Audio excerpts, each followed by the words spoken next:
couple other things that we need to talk about before we move on over to the cooktop. One is, you ought to invest in a few of these guys. Get the ones that you can tap on their bottoms and lock them up so that they're like this. You tap them and they open up. These things are handy. You can do everything under the sun with it. You can pick out a baked potato. You can hold the baked potato. You can slice the baked potato. You can hold a big piece of meat with it and slice it. And these things are just another set of hands for anybody working in the kitchen, especially when things are hot. Speaking of hot, you want to have some gloves that actually come up your forearm a little bit. Nothing's worse than reaching into the back of an oven to grab something only to find out that thing that you smell cooking is actually your arm. So let's move on over to the cooktop. We're going to put some fresh meat on here, and chicken, and also some fish. What I've got is I've got a reversible grill. I've got two of them here, so you can see the griddle on one side. The griddle is the flat one. Just think of pancake griddle. And the grill is on the other side. The grill has the ridges in it. The reason the ridges are there are for a number of things, but what I think they're there for is to mark the meat. So when you turn your meat over one way or another, what you want to do is orient it to the ridges so that you can create nice crisscross marks on your food. Because when that's on the food, it's more appetizing. It looks better to you to eat it. Let's move on over there. The thing that we want to pay attention to is we want it super hot. We want the fire all the way up to high. And you could do this, it doesn't have to be a cooktop like this one. It can be a simple cooktop. It can be an electric one or a gas one. However, there are some of the ceramic topped ones that cannot have these plates on them. So you might want to check with your manufacturer to make sure that you can actually use them on your stove. So you want to give them good and hot so that when you put the meat on, you're going to hear it sizzle. And you don't try to pick it up right away, because if you try to pick it up right away, what you're going to find is it sticks. And you want to wait till the griddle or grill releases it. And then you can turn it over, because that's going to make the nice crisp outside that you're looking for on these.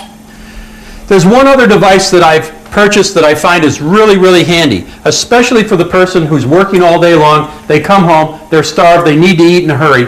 And that's one of these little grills here that cooks from the both sides. You can actually use it to cook a piece of fish, piece of chicken, piece of steak, or you can cut some peppers and you can grill a pepper in it. Again, it has little ridges in it, so you can turn things just the way you can on the more elaborate one there, to where you can get all the nice markings on your food. Because that, again, is going to make it appear nicer, it's going to make it appear more appetizing, and it's going to make it appear more like that which you'd find in a restaurant.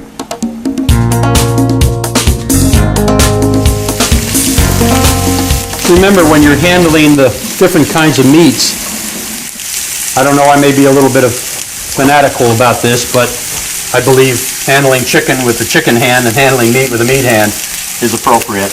And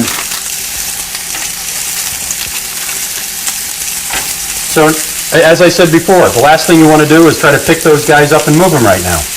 You want to leave them there till they get marked, see the direction, turn them over, mark them in the other direction, then turn them back and crisscross the markings. Okay, now if we move over to the other one, what I want to do over here is put some salmon on. So let's put some salmon on this guy and see what we get going with that. At the same time, I'm going to start in this little electric cooker here, a little electric grill. I'm going to start some chicken in there. So, and I'm using my other hand, not my salmon hand, to do that. And again, using any kind of paper products around your cooktop, you want to be sure that you pick it up and move it as quickly as you can. Again, keep your fire extinguisher, flour, other things handy, so if you do have a little mistake, you can clean it up in a hurry without a big problem. The nice thing about having a grill like this is basically that you can orient all the markings on the food based upon how you place it. And using the tongs that I'm turning the meat with, because the last thing in the world you want is your meat to taste like fish or chicken, you can turn it over, observe the markings, and set it back down and mark it on the other side, so you end up with a nice crisscross piece of meat when you're done. Now, with the tongs that I've been using for chicken, you can go ahead and tap that chicken, and you can see that there's still a lot of bounce to that chicken, which is an indication that chicken's not done yet. It's got some time to go. This smaller piece over here is really coming along pretty well. It's not quite ready. The markings on it are not exactly the way I want it yet, but it's turning out to be very nicely cooked, and it is getting done on the inside. Now, in terms of a spatula, you want to get a spatula that has a fair amount of spring to it. I don't like the plastic ones. They just don't, you don't have the ability to get under a piece of food. You don't have the ability to work your way under a piece of food on a griddle the way this is. And you want to be able to have one that you can get under there, get the whole piece of food, and turn it over.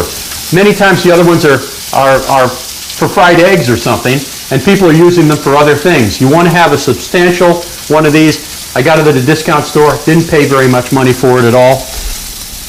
Now, as far as the foods that are cooking over here, I like to turn these things a couple of times, even though you don't need to.